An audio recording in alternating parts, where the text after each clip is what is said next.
Omwaka guno gwennyini twalinamu emikolo gyalinga 3 okujjukira baganda baffe abayimbi abatugenzeeko, nga mu kusooka twasookera Nkokonjeru mu kujjukira Prince Job Paul Kafeero. Twaliyo nga 15 omwezi gwa May omwaka guno gwennyini, naye nga twasookera wano ku ku church ya bagita Lady Agnes wano Makindye. We twasookera twaliwo ne tumuwa ekitambiro kya misa, era nebaza nti abantu bangi baaliwo. Twalina His Excellence Bobi Wine, era ndi wa mukisa nti kwolwo nafunako ku mafuta ge. Twawayamu ebigambo nga biibyo. Mukwano gwange Harriet Birungi yaliyo, Saalongo Kadongo Kamu yaliyo, Lord Fred Sebata yaliyo, abamuko abo benzijjukira Rose Namata yaliyo, Josephine Ndagire Nabitaka yaliyo, Mzee Patrick Sebambulidde Patrick yaliyo, then none yali omuzinyi wa Prince Job Paul Kafeero naye yaliyo, era bebo abaali abateesiteesi. Manager Kizito Godfrey naye yaliyo. Benzijjukira abatono mu Kadongo Kamu. Then ku side eri Misa Kisemakula y'omu ku baaliyo, era ebigambo byali bingi, naye nzijjukira ebigambo bya His Excellence Bobi Wine. Agamba abayimbi bano nga Kafeero, Basudde, Sebata, Kasozi, Sebadduka n'abalala besijjukira nti abantu abo bandibadde bafuulibwa abazira mu ggwanga, kubanga bayimba nga bali ku mazima ne basomesa n'ensi yaabwe ebintu ebigenda ogibeezaawo leero enkya nejjuuzi. Bye bimu ku bigambo bye nzijjukira ebya His Excellence Bobi Wine. Ne Senkubuge naye yaliwo, Andrew Benon, yes, ndinga amujjukira mu kitambiro kya misa. So bwe tutyo twava ne twolekera Enkokonjeru mu kivulu ekyo. Nasinkanayo muganda wange Mzee Kabyanzo, MC Benwa ali ku kamera, era ye yali ku kamera wane Makindye olunaku olwera. Neri Enkokonjeru yaliyo Sugar Boy, oyo yatulabirira bulungi, akola ku gundi ye y'omu ku bali ku town abakulu ku mu town council ye Nkokonjeru.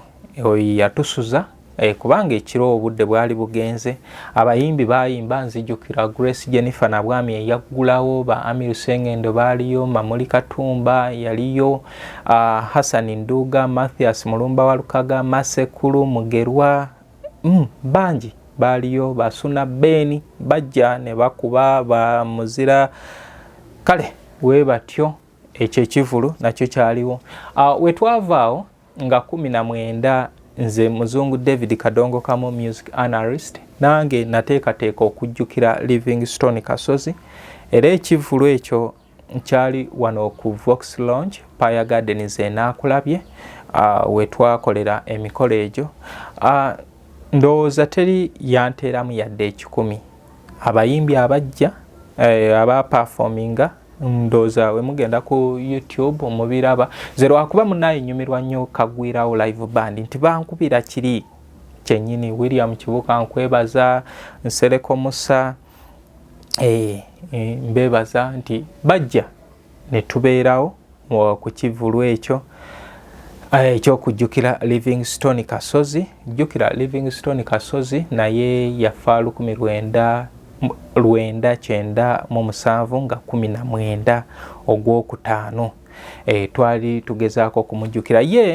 Ebivulu by'okujjukira bannaabwe we bibeerawo ye tebamujjukira. Simanyi lwaki, oba nteekateeka y'abategesi oba bananyini mukolo ogwo baba tebamwetaagamu, ekyo siyinza kulimba, naye sofa nze ng'omuntu ekyo nkikoze emirundi giringa 2, naye twasooka twakolako mu 2022 kati n'omwaka guno nakikola nga tewali ataddemu. Nalabaawo muto wange yeekolera ng'agamba lwaki Kasozi tebamujjukira, naye nze ogwo sofa ngukoze ngukoze, era we naabeera n'obulamu ne next year ndowooza nja kukola ate ekisingako ku ekyo, okutuusa we banaategeera nti abantu bano tetulina akolera kafeero yekka baba basudde, bonna tubakolere kubanga bakola emirimu muki mu kadongo kamu. Tusobola n'ogamba nti kivulu kya kujjukira bagenzi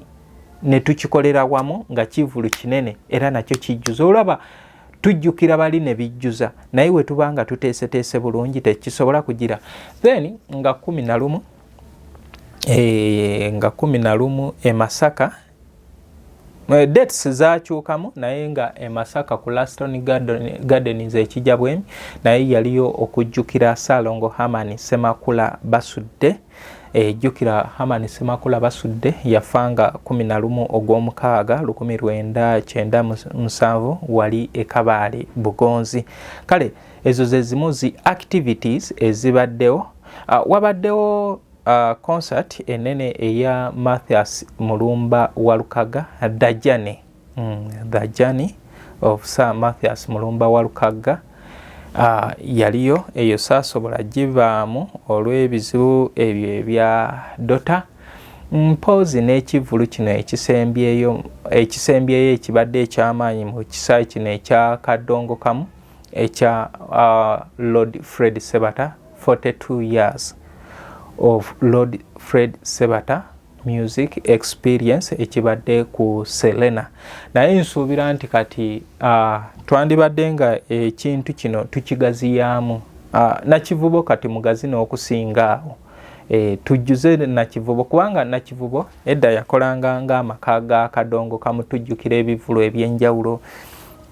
Ekivulu kya Lord Fred Sebata kye yayimbira Ssaabasajja Kabaka mu 96, twalina ekivulu kya Munno Mukabi, amatendo ga kulabako mu 97.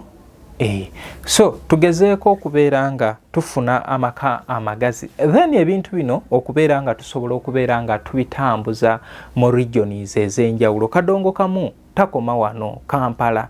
Kadongo Kamu obwagazi singa tuba tuteeseteese bulungi, abantu bo gye bali, tukoowoole baganda baffe bonna tubanoonye gye bali, abaliwo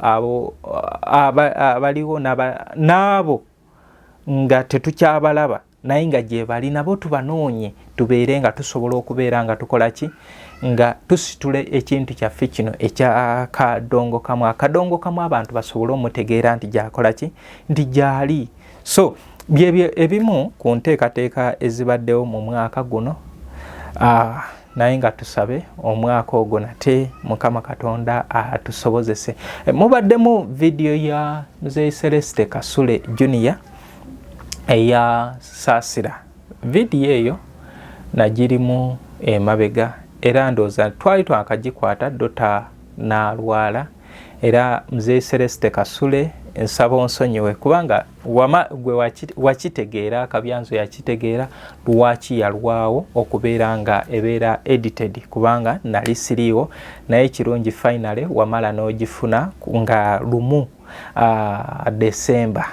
December ku 8th day video eyo yafuluma. Video eyo yateekebwamu ssente abakikaaya College School ne Vocational School. Mwami Mubiru Charles munange weebale nnyo, weebalire ddala okwagala Kadongo Kamu.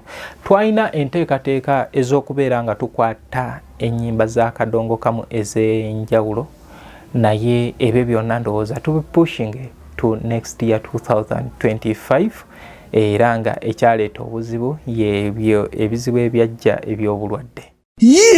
Kikaya College School, essomero eryegulidde erinnya mu kusomesa abaana ate ne bayita. Ssomero lya ddene boarding, mix y'abawala n'abalenzi, senior 1 paka senior 6. Balina library, science, ne computer labs, byonna bijjudde. Balina arts ne science subjects, co-curricular activities, ne section y'ebyemikono, omuli okusiba enviiri, okukanika n'ebirala ebigwa mu kkowe eryo. Omwana n'ava ku ssomero lino ng'ali self-contained. Kyewuunyisa, ensimbi zaabwe ze zijja mu nsawo ya buli muzadde. Basange Kikaya Bulenga nga Mityana Road. Okumanya bisingawo noti 757 mukaganya emwemu 57. Chikaya College School, education for development.